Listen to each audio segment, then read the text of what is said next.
Speed reveals commitment. Silence, on the other hand, can reveal something else. When emails sit unread. When Slack threads go unanswered. When projects stall on feedback that never comes. It's easy to assume it's just a busy week. But sometimes, it's a quiet signal that the culture is shifting.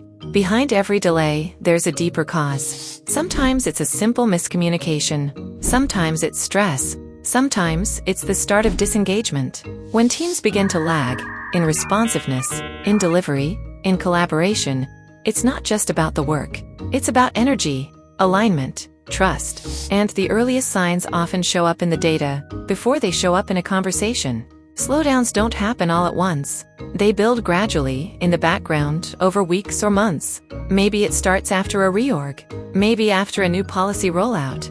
Or maybe it's just the cumulative weight of burnout nobody wants to admit. But if you trace the patterns, changes in reply time, a drop in cross-functional conversation, people pulling back from projects they used to lead, you'll find the truth beneath the surface. What looks like a dip in productivity is often a deeper story about trust, clarity, and cohesion. You don't need to wait for quarterly reviews or survey results. You don't need to wait until a key person walks out the door. You can see these shifts as they happen in the tools your team already uses every day.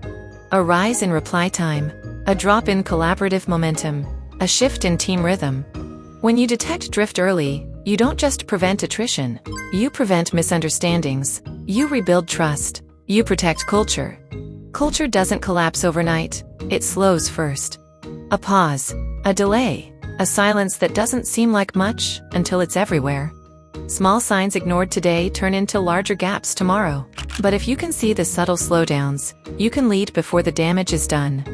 Want to lead before the cracks show? Subscribe for insights, strategies, and tools to help you sense cultural drift and act before it becomes a divide.